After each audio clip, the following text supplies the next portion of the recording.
Bonjour à tous. Donc je vais retrouver la petite présentation. Moi, je suis très content du coup de faire cette petite. On va essayer d'être le plus synthétique possible. On a prévu de parler à deux personnes avec Stéphane Alix, donc, qui a été responsable d'opérations de 2017 à 2021, donc sur les fouilles programmées de la Gennetois.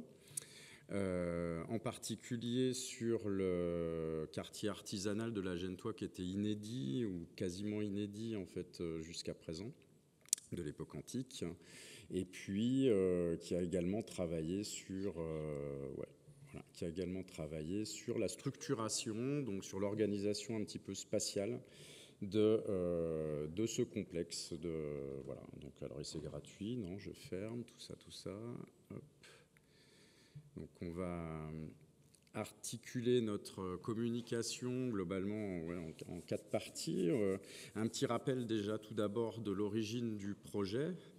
Ensuite, je passerai la parole à Stéphane qui va nous parler de la structuration. Là, vous voyez ici en page de couverture une image un peu restituée par Antoine Louis du quartier, donc comment ce quartier est structuré. Ensuite, nous parlerons rapidement de la panoplie monumentale de ce secteur. Et puis enfin, nous terminerons par le quartier artisanal et ses productions. Alors cette image, tout simplement, vous permet de resituer donc Autun au sein du territoire des Éduins, donc qui devient la nouvelle capitale des Éduins après Bibracte, donc quelque part à l'époque augustéenne. Et à l'origine, effectivement, de ce programme, se posait la question de connaître un peu mieux les modalités de changement et de transfert en fait de cette capitale, de la montagne à une zone plus facile d'accès, le long effectivement dans la plaine alluviale, et également le long de cet axe de communication majeur qui se crée après la conquête romaine, qui est la voie de Boulogne, la voie de l'océan en fait, qui relie Lyon à Boulogne-sur-Mer.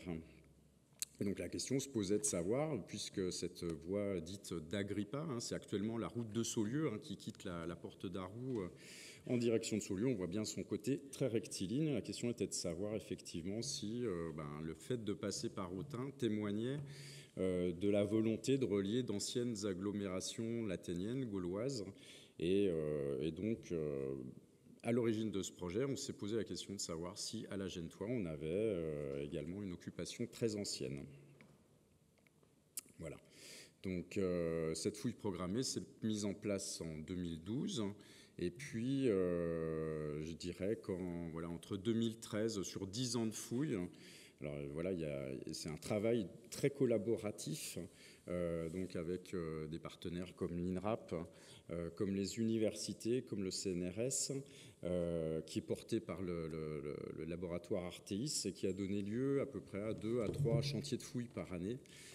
Donc c'est environ, au bout de 10 ans de fouilles, 25 fouilles programmées qui ont été menées, donc entre période néolithique qu'on vient de vous présenter et période gallo-romaine présentée. Donc j'en profite pour remercier évidemment également toutes les équipes de fouilleurs qui sont venus participer à tous ces chantiers-là de différentes universités françaises. Alors je commence par effectivement une intervention spectaculaire en 2018 à l'intérieur de la cella du temple de Janus. On y reviendra tout à l'heure, donc où nous avons, avec l'équipe de Martine Joly et Philippe Barral, essayé de déterminer un petit peu l'occupation la plus ancienne sur ce bâtiment cultuel.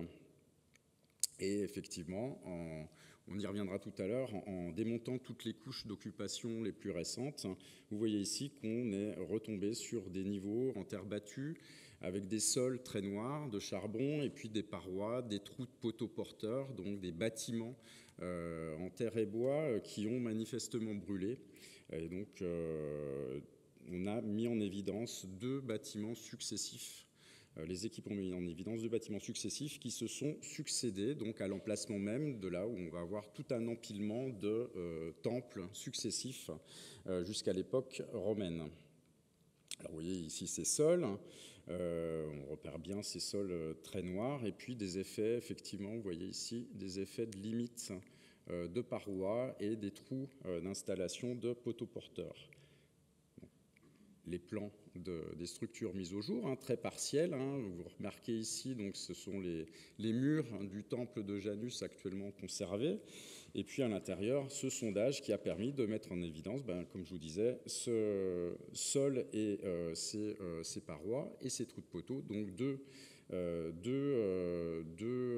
bâtiments successifs dont on peut restituer pour le dernier conserver un plan très schématique parce qu'on n'a pas la totalité de l'aménagement, mais vous voyez ici effectivement un bâtiment en matériaux périssables avec un ensemble de poteaux porteurs, au moins 4, et puis à l'est de ce bâtiment, vous voyez ici une zone privilégiée de rejet d'objets de cette période latinienne. Donc, effectivement, à l'issue de ces 10 ans de fouilles programmées, nous n'avons pas retrouvé, sans rentrer dans le détail, d'habitat gaulois, en fait, véritablement à l'emplacement du complexe de la Gentois, ni même à l'emplacement de la ville antique, même si on a des occupations très anciennes de l'extrême fin en fait, de la période gauloise, du début de la période augustéenne. Mais en revanche, on a à l'emplacement du temple de Janus un temple qui remonte au moins au IIIe siècle avant Jésus-Christ, donc 300 ans environ avant la fondation de la ville d'Autun Augusto-Dunum. Donc ce sont des premiers éléments à l'issue de ces 10 ans de fouilles pour expliquer, c'est pas le seul, mais c'est un élément supplémentaire pour expliquer l'implantation, si vous voulez, d'Autun dans un lieu topographique un petit peu pas très favorable, en fait, sur un plateau, comme vous voyez ici, sur cette restitution, en pente et orienté en plein nord, ce qui n'est pas top, en fait, à certaines périodes de l'année. Donc là, je vais passer la parole donc à Stéphane qui va vous parler un peu plus précisément donc, du complexe de la Gentois et de sa structuration spatiale. Bonjour, voilà un plan schématique qui restitue l'ensemble des espaces qui ont été étudiés et découverts à la Gentois. Donc c'est des choses qui sont assez inédites si on se replonge 10 ans en arrière, puisque on connaissait essentiellement le temple de Janus, enfin, c'est l'élément phare évidemment. Et depuis, vous voyez qu'on a quand même pas mal progressé, notamment grâce aux prospections géophysiques et aux différentes fouilles qui ont eu lieu. Alors déjà, l'ensemble de ce quartier suburbain de la Gentois au niveau gallo-romain est compris donc, entre la grande ligne bleu foncé, qui est un canal dont je reparlerai tout à l'heure, et le cours du Ternin. Et l'un des apports, par exemple, des études géomorphologiques, ça a été de montrer que les 13 de paléochenaux qui sont symbolisés par les... Je ne sais pas si ça marche, ce truc. Qui sont symbolisés par ces lignes bleues, là, sont en fait très anciens, ils ne sont pas des évolutions récentes du cours du Ternin, et que le Ternin était à peu près dans son lit actuel à l'époque gallo-romaine, et que donc il fermait bien la zone du sanctuaire et du quartier dans ce secteur-là. Alors on peut diviser le quartier de la Gentois, le quartier du sanctuaire, en trois grands espaces. Vous avez d'abord tout l'espace intérieur, dont la partie sud est vraiment la partie sanctuaire, mais on peut supposer, d'après les systèmes de voirie, qu'on pourrait inclure tout l'ensemble dans le péribole du sanctuaire, même si cette zone-là est très étrange, puisque sur les restitutions, Antoine Louis a mis quelques bâtiments, mais en fait, les prospections géophysiques montrent que c'est très vide finalement. Il y a quelques bâtiments au nord, mais pour le moment, l'essentiel des bâtis connus du sanctuaire sont concentrés dans la partie sud. Vous avez ensuite un deuxième espace qui est sans doute, qui n'est pas en dehors du théâtre, pas spécialement dédié à des éléments de culte, mais à des éléments périphériques. Vous avez toute une ligne de boutiques ou d'ateliers, dont on a fouillé certains dans ce secteur-là, qui sont déjà des éléments d'artisanat. Et puis vous avez des thermes qui sont quelque chose, enfin plutôt peut-être des lieux d'accueil au sud, dont les thermes dont Yannick reparlera tout à l'heure. Et puis effectivement le théâtre qui vient s'inclure dans cet élément-là. Et vous voyez par contre que d'un point de vue spatial, tout cet espace est tourné et commandé dans son orientation par l'ensemble du sanctuaire. Et on peut se demander si la gestion, notamment, c'est une question en cours pour ce qui concerne l'artisanat, si les éléments, les boutiques qui sont connues ici, fouillées, etc., ne sont pas en fait en gestion directe par le sanctuaire, comme ça se pratique dans certains autres lieux en Gaule. Et puis vous avez donc un troisième espace qui est lui proprement exclusivement artisanal, qui se développe le long de la voie de Bourges à l'ouest du sanctuaire et qui est limité à l'ouest par le canal. Donc au niveau de la structuration, un des premiers éléments un élément phare qui va limiter les espaces, c'est donc ces systèmes de voirie. Vous voyez ici le bout de la ville, le nord-ouest de la ville d'Autun avec la porte d'Arroux, la voie d'Agrippa qui file plein nord, et vous avez ici une autre voie dont le tracé à l'intérieur du sanctuaire est un peu hypothétique, parce qu'il faudrait qu'on refasse des fouilles pour vraiment confirmer ces éléments-là. Mais néanmoins, la voie passe dans ce secteur-là, et on l'a par contre fouillé en partie dans la zone du secteur artisanal. Donc la voilà en matérialisation pour mieux la situer. Et donc cette voie, c'est une voie donc, qui est en dehors d'irriguer le sanctuaire, mène directement, enfin c'est une voie intercité qui file vers Bourges. Alors il ne faut pas s'imaginer des grandes voies énormes avec une structuration très, très lourde. Il s'agit de voies qui sont en gravier, etc. Enfin, quelque chose d'assez modeste au final. Vous avez ici quelques éléments. Et par contre, on a pu observer que cette voie est assez ancienne. Les éléments les plus anciens qu'on a, on a un état qui est abandonné à l'époque tardo-latinienne, début de l'époque augustienne, qui est remplacé par un état dont on voit certains éléments ici en petit gravier de l'époque augusto-tibérienne.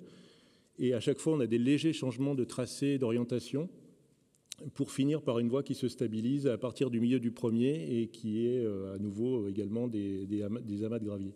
Au passage, on a pu fouiller aux alentours de la voie, à différents points, des grandes fosses. Vous en voyez une ici, il y a une amorce ici. Ce sont des fosses d'extraction de gravier, donc des gravières en fait du début de l'époque antique, et qui ont servi sans doute à la construction et à l'aménagement de ces voies. Et voilà.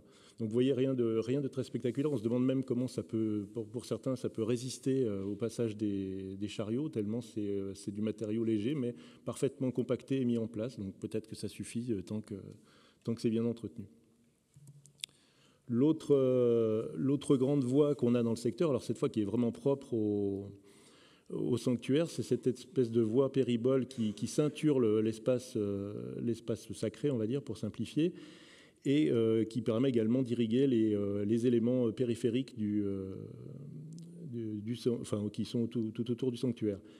On a pu la toucher à cet endroit-là lors de sondages, et on a pu montrer qu'il y avait au moins deux états de voirie, avec on va dire une monumentalisation entre guillemets, c'est-à-dire que dans un second état, on a des murs qui semblent ceinturer le sanctuaire et qui marquaient sans doute une architecture un peu plus costaud que les fossés qui étaient présents à l'origine. Et vous avez au passage également, vous voyez que certaines de ces voies sont réaménagées, que peut-être une monumentalisation liée aux réaménagements sur le théâtre, qui fait qu'on passe d'un axe simple qui devait mener aux premiers états du théâtre peut-être à quelque chose de plus construit avec des mosaïques, des portiques, qui s'inscrit peut-être dans un schéma liturgique de passage entre la zone des temples même et le théâtre. Et enfin, vous avez au niveau des voiries des choses beaucoup plus prosaïques qui sont tous ces chemins et voies internes, toujours construites en gravier, toujours du même acabit, moins large évidemment, et qui servent à la fois, cette fois, à irriguer les espaces internes de la zone artisanale ou les espaces périphériques, mais qui en servent également de limite. Voilà, donc on a ici, par exemple, fouillé en 2021 les vestiges, alors très ténus, mais d'une voie qui vraiment ferme le quartier artisanal au nord à cet endroit-là. Vous voyez au passage les fouilles qui peuvent être conjointes, puisque le petit élément là en pointillé, c'est l'enceinte néolithique dont Franck a parlé plus tôt. Enfin, on ne peut pas parler de la structuration ici sans évoquer le canal. Donc c'est cet ouvrage ici qui part du Ternin et qui va vers la Roue, Et cet ouvrage, en fait, c'est quelque chose qui pourrait déjà rentrer quelque part dans la parure monumentale, puisqu'on parle d'un canal qui fait 10 mètres de large à l'ouverture, qui s'étend en ligne droite, enfin en ligne brisée, mais parfaitement droite, sur 1,5 km, et qui doit représenter quelque chose comme 10 000 mètres cubes de terre à soulever pour le réaliser. Donc la réalisation de cet ouvrage en dehors de ses aspects pratiques, est également très symbolique et voilà, c'est aussi un monument en soi voulu par la municipalité ou par des édiles, etc., pour montrer également leur capacité de mobilisation et de pouvoir. En dehors de cet aspect-là, il a un aspect très pratique, très probablement, mais qui évolue très probablement au début de notre ère, quand il est mis en place, à savoir dériver les eaux du Ternin et les problèmes, enfin lutter contre les problèmes d'inondation. Mais cette fonction est peut-être pas si pérenne que ça, puisque dans un second temps, en fait, le canal est comblé en partie. On voit toujours des battements de nappe, donc il y a toujours des petits mouvements d'eau, mais il est comblé en partie et empierré, en fait. Et il acquiert à ce moment-là un profil assez dissymétrique, et on se demande si dans la zone, enfin je parle surtout de la zone dans le secteur de artisanal, s'il ne sert pas pour abreuver en fait des animaux avec un accès depuis la partie ouest, alors que la partie est, la paroi est, est abrupte et empêche les animaux éventuellement de passer. C'est une des hypothèses qui a émergé des analyses géomorphologiques qui ont été menées notamment en 2021 suite aux fouilles. Voilà un peu. Alors ce canal a aussi le grand intérêt d'être en eau. Donc merde, trop rapide. D'être en eau et donc d'être toujours baigné dans la nappe, et il a été toujours d'une très grande richesse au niveau du paléo-environnement. Vous voyez ici quelque chose qui est assez extraordinaire, c'est des poutres en chêne qui servaient de soutènement au premier système de franchissement, qui ensuite a été réenfoui. Le système de franchissement antique, ensuite à partir du IIe siècle, c'est plutôt un pont sur piliers. Mais là, à l'origine, c'est des sablières basses assez énormes de 40 cm de section qui sont en partie conservées dans le fond. Vous les voyez également ici, vus d'un autre point de vue. Et vous avez ici cet empierrement qui vient en fait sceller l'état primitif du canal. Et enfin, vous voyez ici donc une applique en laiton avec un décor animalier qui est parfaitement conservée puisqu'elle est restée en fait des siècles en milieu anaérobie, et que j'ai mis ici pour illustrer le fait que lors de ce franchissement, on avait également sans doute des gestes religieux, même si on n'était pas encore directement dans la zone propre du sanctuaire. On a retrouvé par exemple des lampes qui ont été brisées, ce genre de choses. Donc après, c'est difficile de savoir, de faire la différence entre le geste ponctuel d'un pèlerin par exemple qui franchit le pont, et puis des rejets qui viennent du sanctuaire et qui sont, enfin, ça peut être aussi en partie une poubelle finale pour les offrandes rejetées du sanctuaire. Voilà pour la structuration. Je vais repasser la parole à mon collègue. Merci Stéphane. Donc là, du coup, je vais me faire le porte-parole des différents intervenants qui ont fouillé 3 monuments emblématiques de la parure monumentale de la Gennetois, à savoir le temple de Janus, sous la direction de Martine Joly et Philippe Barral, le théâtre du Haut-du-Verger sous la direction de Philippe Ferreira, et puis les thermes, donc une fouille qui a été menée sous la direction de Mathieu Thivet. Alors, on va commencer par le théâtre. Alors, comme le rappelait effectivement Stéphane, l'indiquait Stéphane, théâtre et thermes se trouvent sur cette couronne en fait qui va enserrer la zone où se trouve le temple de Janus et d'autres, comme vous le voyez en fait en bas, d'autres monuments cultuels qui pour l'instant n'ont pas été fouillés. Alors c'est un théâtre, juste pour rappeler que c'est un théâtre qui a été découvert en 1976 à l'occasion de la grande sécheresse. Là vous voyez une photo aérienne de René Goguet qui est beaucoup intervenu dans le secteur et qui a également mis en évidence comment dire, les vestiges de l'enceinte que vous a présenté Franck tout à l'heure. Donc c'était une grande découverte à l'époque qui a fait beaucoup de bruit puisqu'il s'agissait du deuxième théâtre antique dans une même ville, ce qui finalement est extrêmement rare et qui du coup a pu bénéficier en fait entre 2013 et 2016 de 3 années de fouilles programmées, voilà, sachant que jusqu'à présent il y avait eu juste un petit sondage par Jean-Paul Guillaumet en 1977 pour vérifier qu'on était bien sur un monument très bien conservé.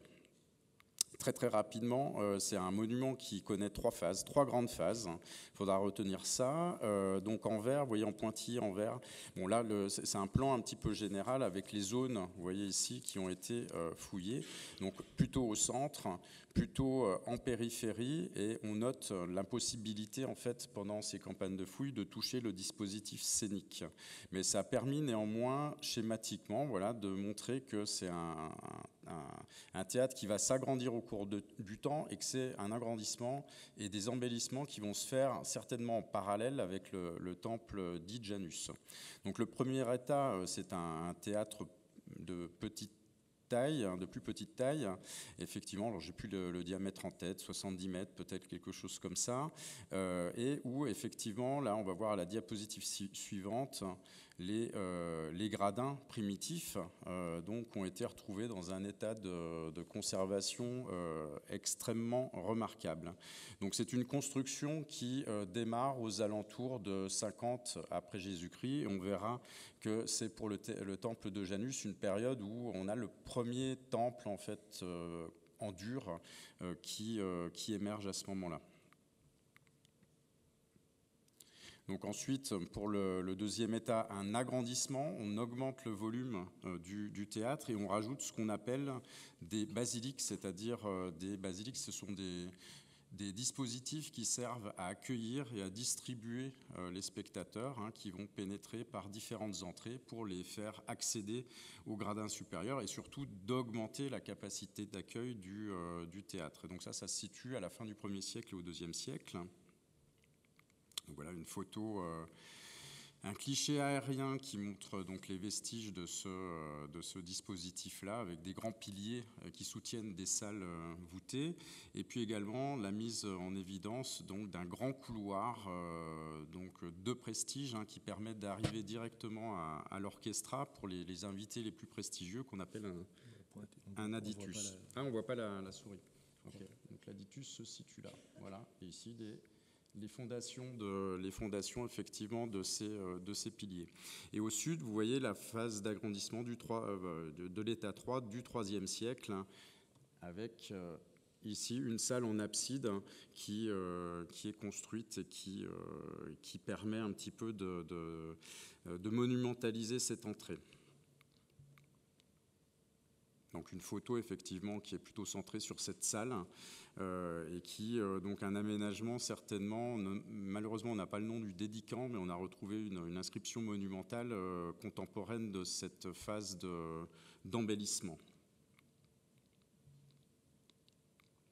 Quelques mots maintenant sur les thermes qui ont bénéficié, comme je vous le disais tout à l'heure, d'une année d'intervention. C'était un one-shot pour essayer de caractériser un petit peu ce monument qu'on connaissait par la géophysique.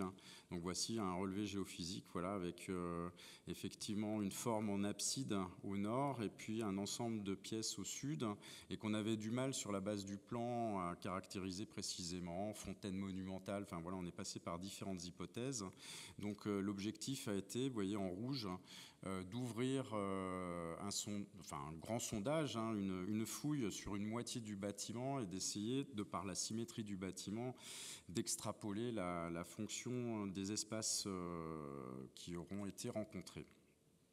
Une photographie aérienne qui montre voilà, le temple de Janus, la proximité avec cette fouille et ce monument. Et puis voilà, deux plans qui montrent la fouille de cette moitié de monument qui a permis d'extrapoler. Je ne rentrerai pas dans le détail, mais on va parler un peu plus de ce plan qui a été réalisé par Antoine Louis sur la base des fouilles, des relevés géophysiques et qui permet un petit peu voilà, on n'a pas d'arguments qui permettent de trancher véritablement sur la fonction, même si la fonction des termes est l'interprétation la plus judicieuse à notre sens en fonction des indices que l'on a. Et globalement, on imagine, et Antoine Louis qui a été chargé de travailler sur la restitution, on imagine effectivement un bâtiment donc déjà qui se construit en 2 phases. Donc la première phase, c'est la série de pièces en fait que vous avez là, et ensuite on va rajouter un système de portique et d'aménagement semi-circulaire avec un jardin et possiblement des latrines en fait qui se situent ici dans les. Alors si on ne voit pas la flèche, qui se situe ici dans les angles. Donc voilà, dispositif, le jardin et les pièces en fait au sud. Et ce qu'on imagine, c'est effectivement un bâtiment qui peut accueillir, suivant peut-être aussi la population accueillie, donc qui peut être coupé en 2, donc pour peut-être une gestion de la chaleur et puisque en fait on a des pièces à chauffer. Et donc lorsque l'on a effectivement une grande fréquentation, on peut imaginer que toutes les pièces sont occupées, et quand on a une fréquentation un peu moindre, on peut imaginer effectivement une gestion possible sur un certain nombre de pièces qui minimise en fait le chauffage. Donc il faut imaginer ici ce qu'on appelle la présence d'un préfornium. Donc c'est une chaufferie en fait où on va chauffer, et l'air chaud en fait va circuler et pouvoir en fait si vous voulez créer une chaleur chaude, tiède, et dans ces pièces que vous voyez ici. Donc on peut imaginer effectivement une circulation où on va rentrer, accueil, vestiaire, et puis ensuite une succession de passages, éventuellement dans des zones avec piscine, froide, chaude, tiède, comme on connaît ailleurs dans les thermes. Voilà. Je vais passer maintenant effectivement au cœur du dispositif, c'est-à-dire le temple de Janus, dit de Janus, qui a bénéficié de 6 années de fouilles, et où on disait tout à l'heure effectivement qu'on avait plusieurs siècles d'occupation entre le 3e siècle avant Jésus-Christ et puis le 3e siècle après Jésus-Christ, en fait. Donc là, c'est la centrale conservée, et puis donc une histoire assez complexe. Donc je ne reviendrai pas sur les périodes les plus anciennes dont on a parlé tout à l'heure. Ici, très rapidement, pour la période augustéenne, contemporaine de la fondation de la ville, des vestiges très ténus, et on n'arrive pas à restituer la forme du bâtiment.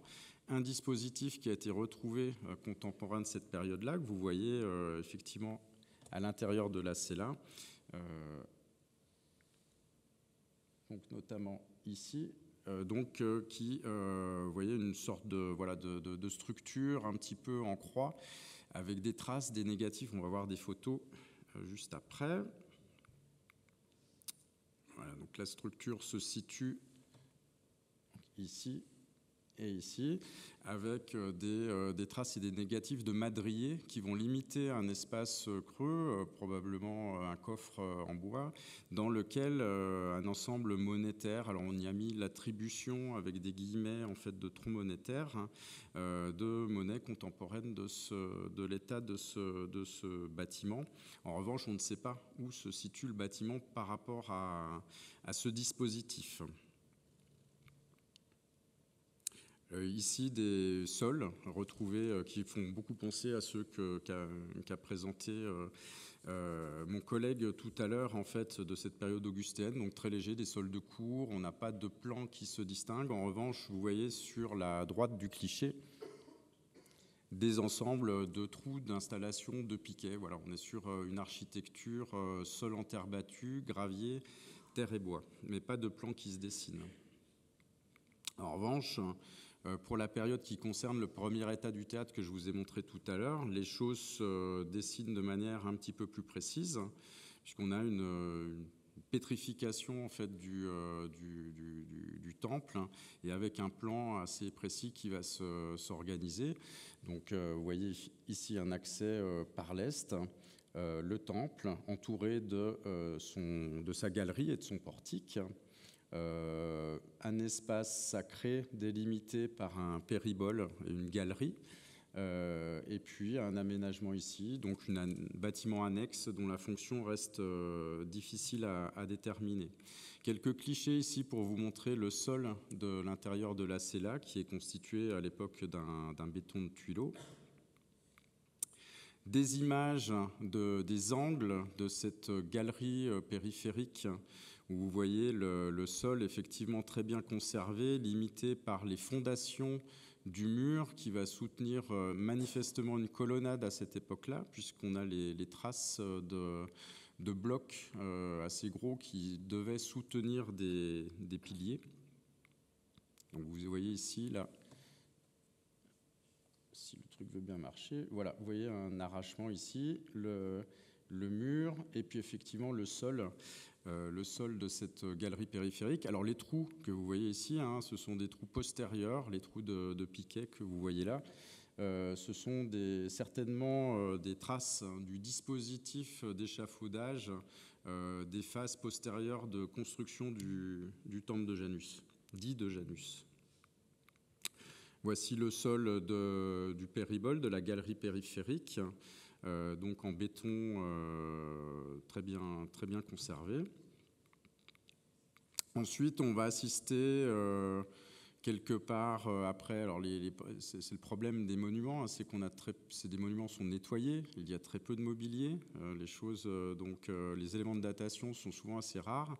Et là, pour la datation de cet état, on a une chronologie assez large entre 70 après Jésus-Christ et le milieu du IIe siècle. Donc là, voilà, entre le plan de fouille et puis voilà ce qu'on peut schématiquement restituer. Donc un schéma un petit peu analogue à ce qu'on a vu précédemment, un agrandissement à la fois des dimensions du temple et puis du péribole et de l'espace sacré finalement, une disposition un petit peu similaire, des annexes de part et d'autre, d'une entrée cette fois-ci qui est monumentalisée et toujours située à l'est.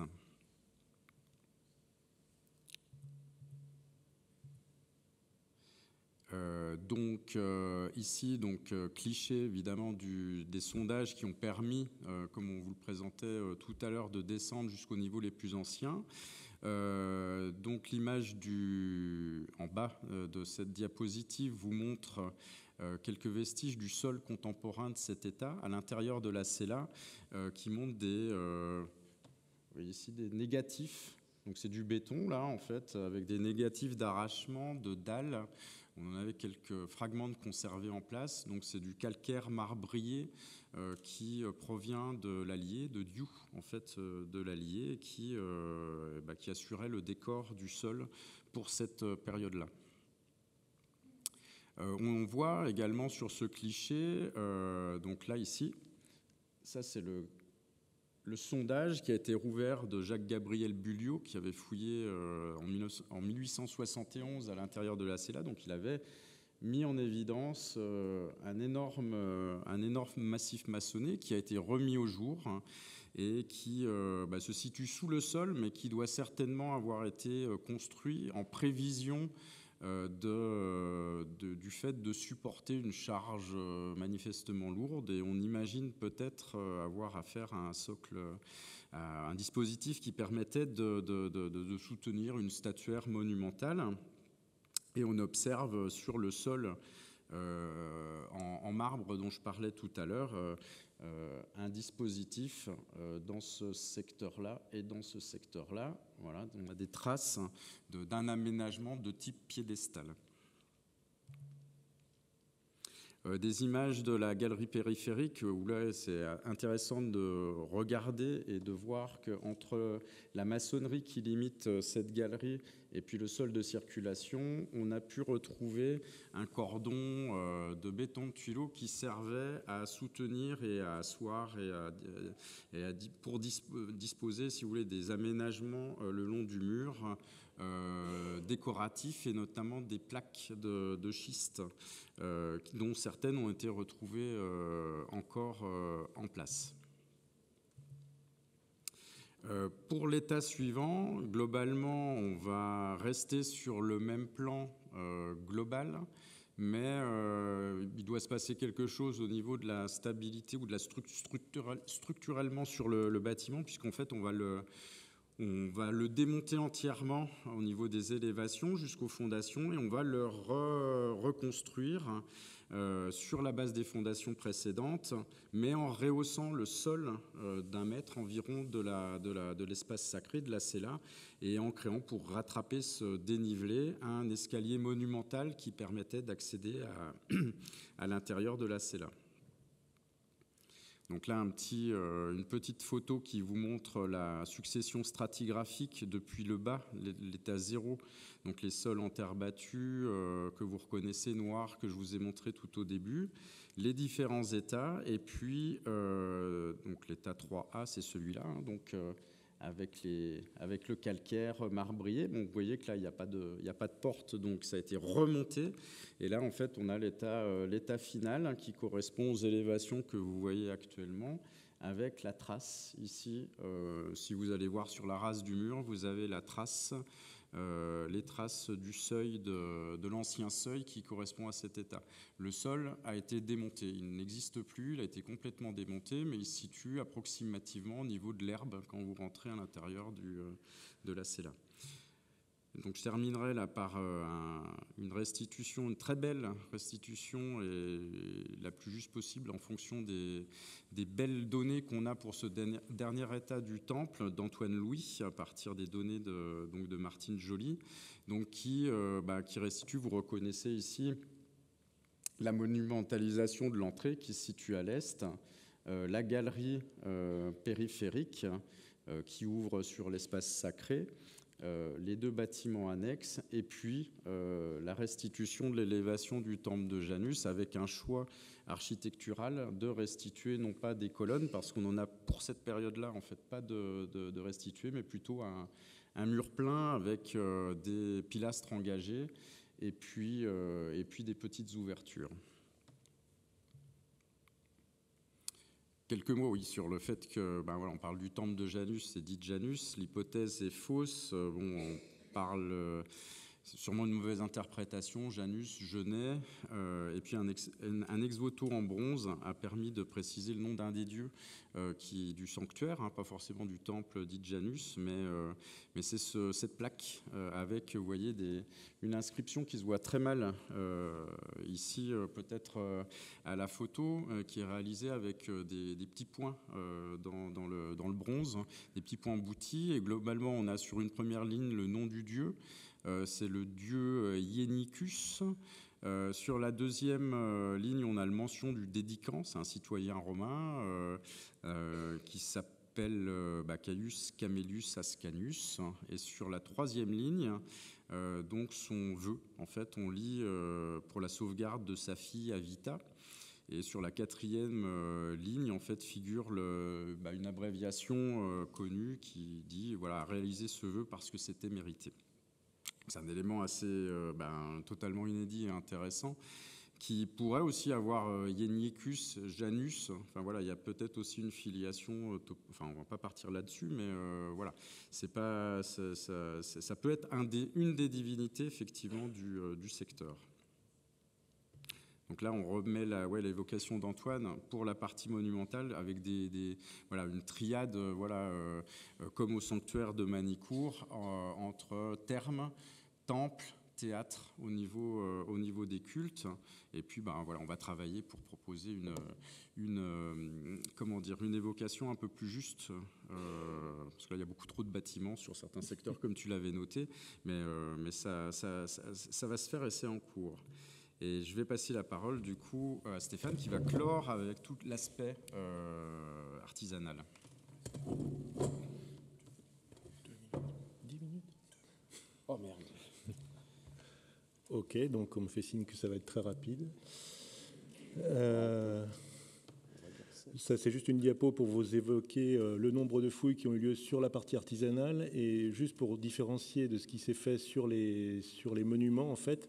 L'idée, notamment à partir de 2017, quand on a repris le dossier de la zone artisanale, c'était à la fois de qualifier tout ce qui était cette zone artisanale, ses productions, etc., mais aussi, dès qu'on pouvait, d'essayer de taper dans les éléments structurants comme les voies pour mieux comprendre l'évolution générale du site. Et donc, vous voyez qu'on est pas mal intervenu et on a, entre guillemets, papillonné, ce qui permet d'avoir une vision un peu plus complète de ce grand espace par rapport aux fouilles qui sont très concentrées sur les monuments, parce que c'est la nature même de ces fouilles. Donc, on a une importante zone artisanale. J'ai mis cette illustration-là pour évoquer cet aspect-là. Avant 2013, avant qu'il y ait les premières prospections géophysiques, on connaissait vraiment rien de cette zone-là et on se retrouve en fait avec une zone de 4 hectares. Vous avez ici donc une prospection géophysique avec le magnétique et vous voyez que c'est donc là on est sur la zone artisanale ouest avec la voie qui passe au milieu. Et ces éléments-là que vous voyez, ce sont en fait des fours de potiers, notamment pour un certain nombre. Et si on les cible, vous avez ici en rouge au moins 75 fours de potiers, de type potier qui sont, ou de choroplastie au sens, enfin voilà, selon les cas, qui sont présents sur cette zone-là, sachant qu'il y a des zones qui n'ont pas pu être prospectées parce qu'elles ont été détruites par des carrières. Et vous avez en jaune d'autres éléments qui sont plus ambigus, qui sont peut-être soit des dépotoirs, soit des foyers, soit aussi des fours de potiers plus arasés. Mais c'est pour vous donner une idée de l'importance. On est passé en fait d'une zone complètement inconnue à une zone majeure de production qui est de l'ordre de celle de Gueugnon en fait. Donc ça rétablit un peu la production autour de Autun n'est pas du tout une ville simplement Auguste-Audenome de consommation pure, mais vraiment une zone de production et pas seulement intramuros. Pour ce qui est de la structuration et de l'architecture des bâtiments, enfin de la zone artisanale même, on va prendre alors peut-être parler d'abord de la structuration générale. Vous avez les deux zones que j'ai évoquées, à la ceinture périphérique avec ses boutiques et ateliers, en tout cas ateliers pour ce qui a été vu dans ce secteur-là. Et vous voyez la zone ici qui est constituée d'une multitude en fait, d'ateliers qui s'emboîtent les uns dans les autres et qui s'organisent le long de la voie. On va y revenir. Mais on peut déjà détecter quelques éléments de métrologie qui sont très typiques de la période romaine, donc qu'on peut chiffrer en actus, et qui montrent qu'en fait on a un système qui est organisé, sans doute parcellisé, et qui pose la question de qui a organisé tout ça, qui sont les propriétaires et pourquoi on a cette installation à cet endroit-là et pas ailleurs, etc. Mais on pourra y revenir peut-être sous la forme de questions, ce sera plus facile. Si on revient sur les deux grandes zones de fouilles que j'ai couvertes, donc en 2017-2018, vous avez ici l'extrémité ouest avec le canal. Vous voyez qu'à la période donc Augustéenne Tardo-Latenienne, il n'y a quasiment rien, un peu de parcellaire, et vous avez ici le fossé le plus ancien de voirie qu'on a, mais on n'a pas la voirie conservée pour cette période-là. Et puis des gravières déjà qui datent de cette période et des nuées de poteaux qui sont trop incertains pour être calés entre une quelconque période que ce soit. Donc qu'on retrouve partout. À la période, on va faire un bond dans le temps, on va se replacer au milieu du 1er siècle, et vous avez ici déjà des installations artisanales qui sont en place, qui ont été vraiment arasées. Donc on a notre canal, la voirie et le système de franchissement par un pont, et vous voyez qu'ici s'installent en fait des fossés qui délimitent en fait des espaces d'artisanat. Vous avez ici de la métallurgie, comme on en retrouve notamment pour tout le début du 1er siècle dans la zone artisanale. Mais ici, c'est très ténu, puisqu'on a simplement quelques éléments de sablière basse qui sont les façades des bâtiments et des foyers de métallurgie du fer sur les parties arrière. Et si on se projette encore en avant, donc au IIe siècle, c'est l'état final d'un atelier de potier qui s'est installé sur les espaces qui avant étaient dédiés à la métallurgie du fer. Et donc, vous voyez ici un système de bâtiment qui est construit. Donc, on s'organise le long de la voirie avec des éléments qui partent vers l'arrière, une parcellisation en rectangle vers l'arrière, avec des espaces de travail, souvent des cours avec des puits, etc. Et vous avez là un ensemble de 3 fours qui partagent une fosse de travail commune.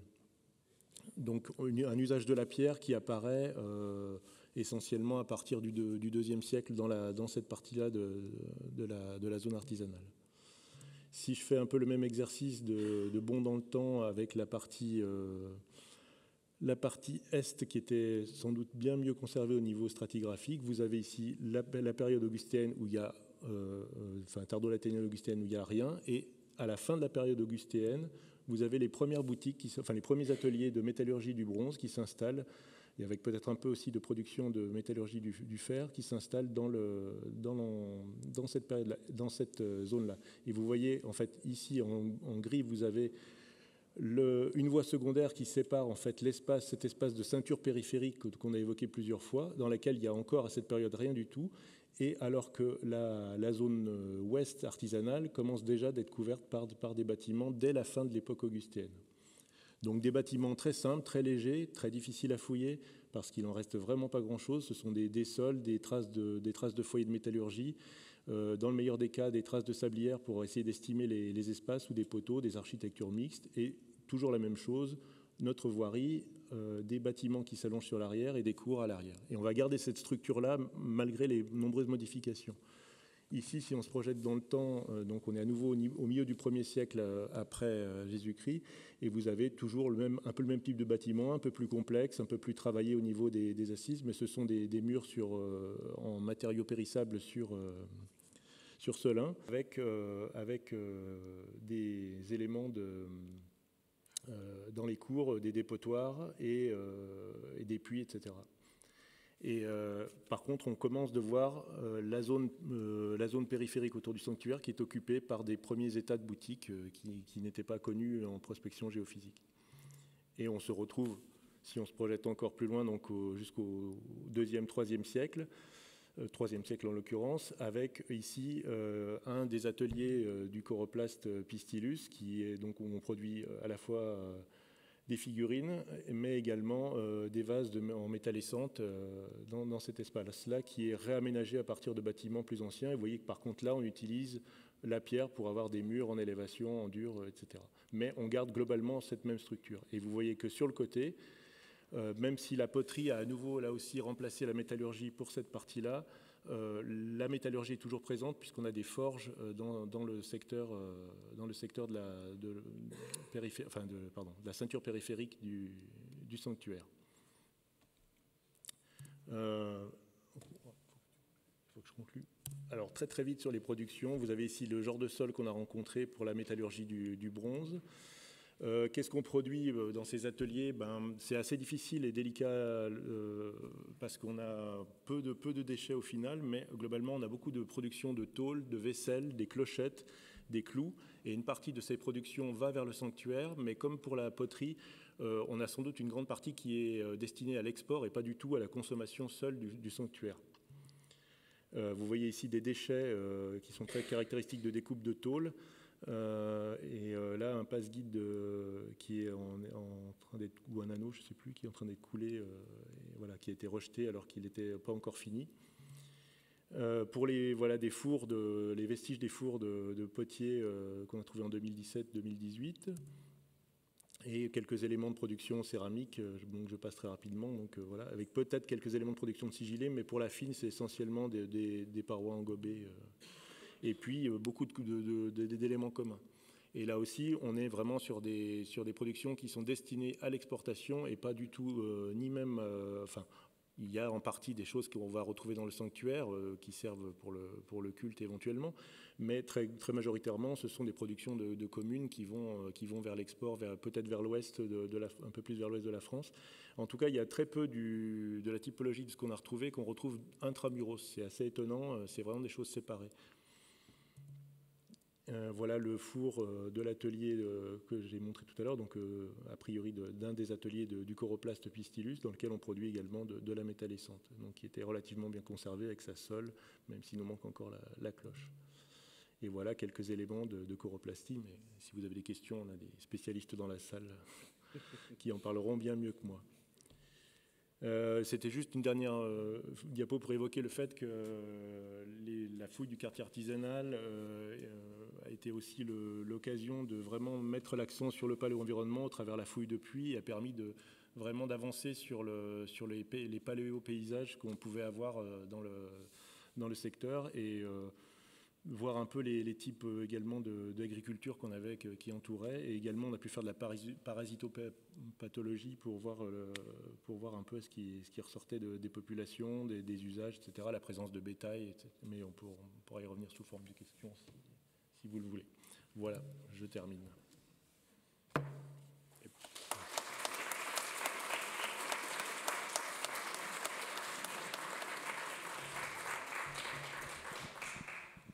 Merci à vous deux. Désolé d'avoir été obligé de vous presser.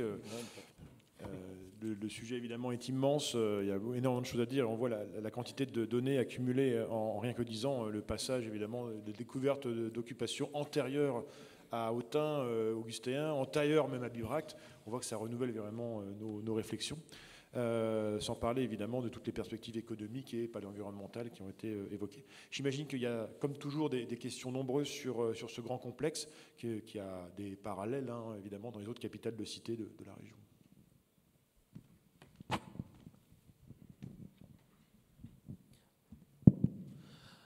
J'aurais une question concernant la relation entre le canal et cet espace artisanal. Est-ce que celui-ci est impropre à la navigation puisqu'il est relié à la roue, même pour de petites embarcations, car on pourrait imaginer que si c'est de la production de l'export, celui-ci avantage justement l'acheminement de ces marchandises vers la roue, par exemple. Il est a priori globalement impropre à la navigation, enfin vraiment, c'est vraiment des petites barques. Alors on ne peut pas totalement exclure qu'ils aient traîné quelques productions, mais à mon avis, pour des questions pratiques, c'était beaucoup plus simple de prendre un chariot et de le charger. Merci.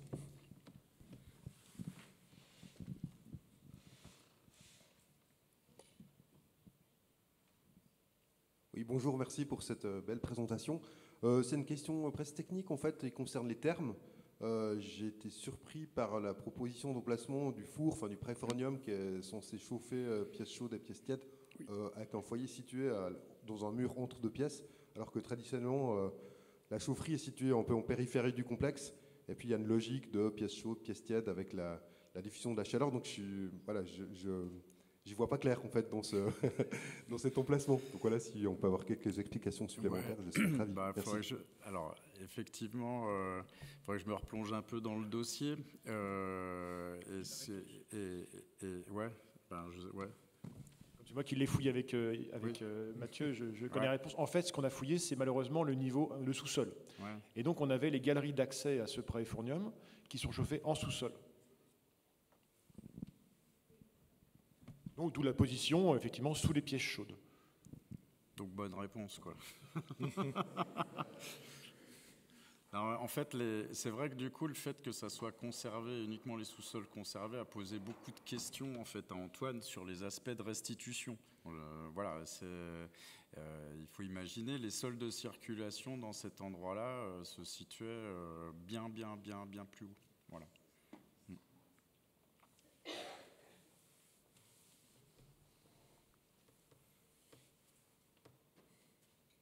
Mais d'autres choses aussi restent un peu difficiles à cerner sur les termes, comme comment la flotte elle arrive, etc. C'est des choses aussi qui nécessiteraient en fait dans l'absolu de plus amples de recherche en fait. Voilà. Je ne sais pas s'il y a d'autres questions, mais je voulais juste ajouter, là je le dis de manière sibylline, oui, là, du coup on a fouillé pendant 10 ans et bon, c'était des moments très chouettes. Maintenant, voilà, c'est la publication comme Franck. Voilà, donc c'est un travail qui va se mener sur de longue haleine. En fait, les choses ont déjà démarré. On a une réunion prévue début d'année prochaine. Et puis, pour le quartier artisanal, on va dire que les 2 prochaines années vont être dédiées à la poursuite des recherches, des différents spécialistes. On a une quinzaine de spécialistes sur la question. Et puis, rédaction de cette monographie. Voilà. Peut-être une petite question pour ouvrir. Il y a d'autres programmes de recherche justement sur les complexes périphériques de capitale de cité, Autun pour les Édouins, mais il y a des programmes parallèles à Langres, à Champigny-les-Langres et puis à Sens, en périphérie de la capitale des Cénons. On s'aperçoit qu'on a ces complexes tout à fait similaires avec les équipements identiques. À Champigny-les-Langres, depuis 2 ans, on a trouvé les termes pareils associés. Et en particulier, on y retrouve la présence de ces pavillons, de cette couronne de sites, de la zone vide. Donc je pense que c'est une piste aussi de réflexion que vous avez poursuivie. Comment interpréter ces zones vides?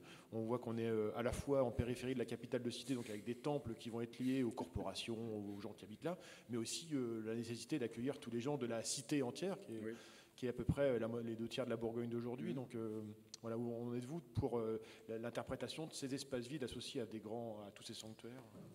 Alors il y a des espaces vides et puis il y a des espaces qui sont peut-être aussi à explorer. Alors l'espace vide au nord, en fait, effectivement, de la voie de Bourges, effectivement, oui, des espaces peut-être communautaires, en fait, hein, effectivement.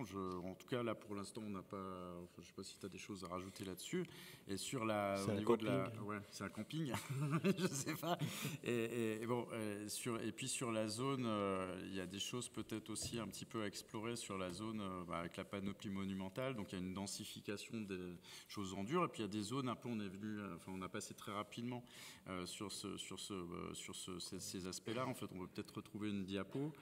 Il y a des zones vides, mais qui mériteraient en fait d'être sondées, en fait, puisque du coup, on imagine, je sais pas, la géophysique nous donne peut-être l'image d'une mare, mais peut-être l'image c'est cette zone ici, en fait, hein, qui, on l'a représentée en gris, mais on n'a pas de bâtiment en dur, mais peut-être des occupations plus légères, peut-être des choses qui mériteraient d'être explorées archéologiquement. Et puis pour la zone au nord, en fait, même s'il n'y a pas de monument, enfin, on est à peu près sûr, d'après les tests, qu'il n'y a pas de grands monuments comme au sud, mais on ne peut pas exclure qu'il y ait des bâtiments plus légers qui échappent aux prospections. Enfin, c'est pas... C'est là où donner un bon coup de pelle, des fois, ça peut apporter des réponses, quoi. Voilà, une vraie ouverture dans tous les sens du terme. J'imagine que les discussions vont se poursuivre durant la pause. Donc on a un petit peu digéré là, de 5 minutes. Hein, donc on aura une pause qui se poursuivra jusqu'à 11h20. Je vous invite donc à revenir dans la salle quelques instants précédemment.